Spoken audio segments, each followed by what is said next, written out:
How did Jeffrey Epstein, a wealthy financier accused of sex trafficking, die in his cell at the Metropolitan Correctional Center? This question has sparked countless conversations, debates, and investigations. Epstein, a name now synonymous with scandal and controversy, was a high-profile inmate whose sudden and unexpected death sent shockwaves around the globe. Known for his wealth and connections, Epstein was facing serious criminal charges. Accusations of sex trafficking leveled against him painted a grim picture, and his arrest was seen as a significant breakthrough in the pursuit of justice. But his death, happening within the confines of his prison cell, prematurely ended the criminal justice process, leaving many questions unanswered. Today we delve into the circumstances and controversies surrounding Epstein's death. Epstein's demise begins with his arrest on sex trafficking charges. The downfall of Jeffrey Epstein, a wealthy financier, was marked by a series of shocking revelations and controversies that held the world in its grip. On the surface, Epstein was a successful businessman with a luxurious lifestyle. However, beneath this facade, a sinister side lurked. Epstein was arrested on sex trafficking charges, accused of exploiting and abusing underage girls. This wasn't his first brush with the law. Epstein had earlier reached a plea deal in a similar case in Florida. However, this time, the scale of his alleged crimes was far-reaching, and the potential implications of his trial were enormous. The charges against Epstein painted a horrifying picture of abuse and exploitation. The indictment alleged that Epstein lured underage girls to his estates under the guise of opportunities and money, only to sexually exploit them. These alleged crimes were not confined to one place but spanned across his residences in New York, Palm Beach, and his private island in the Caribbean. As the case unfolded, it became clear that Epstein's alleged crimes were not his alone. High-profile figures, including politicians, business tycoons, and celebrities, were linked to Epstein, leading to a media frenzy and public outcry. The extent of Epstein's connections and the potential involvement of these figures in his activities added a layer of complexity to the case, making it one of the most high-stakes trials in recent history. The charges against Epstein were severe. If convicted, he faced up to 45 years in prison, essentially a life sentence for the then 66-year-old financier. But Epstein would never stand trial. His arrest and the subsequent revelations marked the beginning of a series of events that would culminate in a controversial and tragic end. After his arrest, Epstein was housed at the Metropolitan Correctional Center, setting the stage for the controversy that would ensue. The next chapter of this saga would take place within the walls of this federal detention center, a place that would become the epicenter of one of the most disputed incidents in criminal justice history. Inside the Metropolitan Correctional Center, Epstein's stay was marked with glaring irregularities and negligence. The Department of Justice Inspector General's report paints a concerning picture of the prison's management during Epstein's time there. This report revealed that staff at the correctional center falsified records, a grave offense that undermines the integrity of the institution. The very people entrusted with maintaining law and order were found to be breaking it.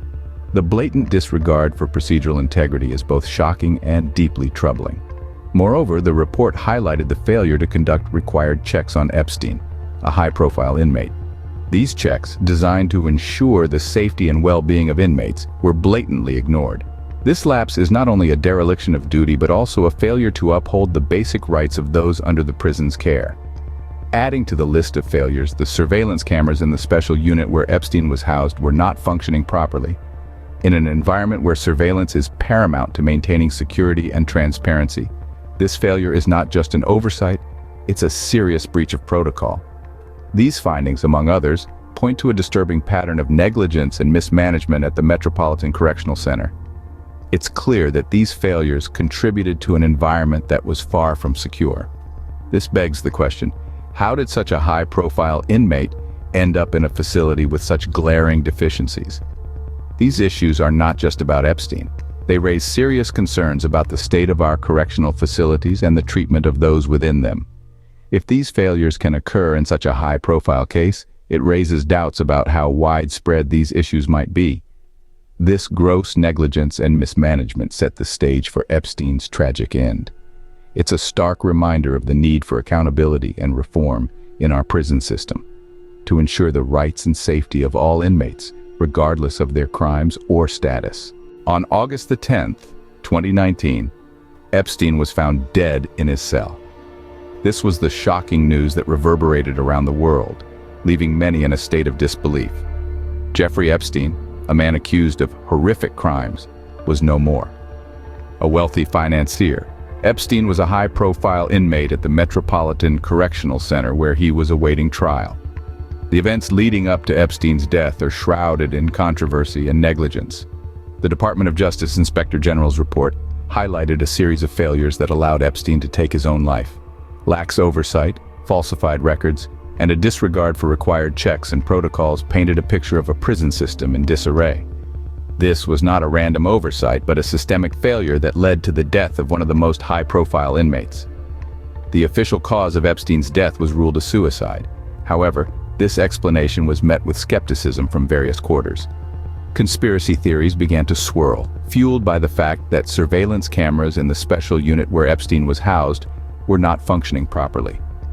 How could such a high-profile inmate, accused of such serious crimes, manage to take his own life under supposedly tight security? The controversy surrounding Epstein's death only added to the public's distrust and disbelief.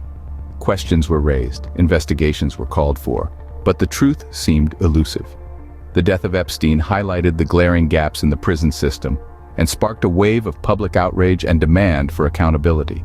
However, amidst all the controversy and conspiracy theories, one fact remains undeniable. Epstein's death prematurely ended the criminal justice process. His victims were denied the opportunity to seek justice through the legal system, and the public was left grappling with more questions than answers. The shocking turn of events left a void in the pursuit of justice, a void filled with anger, frustration, and an overwhelming sense of loss. In the end, Epstein's death served as a stark reminder of the failings of our justice system and the need for transparency and accountability. It is a reminder that justice delayed is justice denied, and that every victim deserves their day in court no matter who the accused is. Epstein's death prematurely ended the criminal justice process, leaving his victims and the public with more questions than answers. Epstein's death sent shockwaves through the nation, raising questions about the state of our prison system. The ripples of the event extended far beyond the confines of the Metropolitan Correctional Center, exposing a series of failures that would have long-lasting implications. The Department of Justice Inspector General's report revealed a startling level of negligence and mismanagement. It painted a picture of a prison system in disarray, where protocols were disregarded and records were falsified. 2 officers were charged with falsifying these records, a serious offense that could have led to significant legal consequences.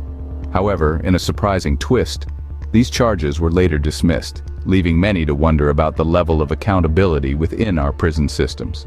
But the aftermath of Epstein's death was not confined to the prison. Major banking institutions, including J.P. Chase and Deutsche Bank, found themselves in the spotlight.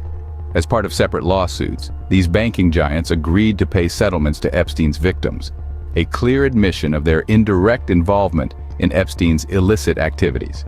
This development demonstrated the far-reaching consequences of Epstein's actions, affecting some of the most powerful entities in the financial world. Yet perhaps the most significant impact of Epstein's death was on his victims. The premature end to Epstein's life also meant the premature end to their pursuit of justice through the legal system. Epstein's death denied them their day in court, leaving them to grapple with their trauma without the satisfaction of seeing their abuser held accountable. These implications extend to the broader justice system as well. Epstein's case was a high-profile reminder of the flaws within our prison and legal systems. It underscored the need for reform, for greater oversight, and for accountability at all levels. It served as a call to action, a plea for a justice system that serves all of its constituents, especially the most vulnerable. In conclusion, Epstein's death was a result of negligence and mismanagement at the Metropolitan Correctional Center, a tragic end that has left a lasting impact on our society. It's a stark reminder of the work that remains to be done, of the improvements that need to be made, and of the justice that still needs to be served. It's a story that continues to resonate, a story that we must not forget as we strive for a better, more just world.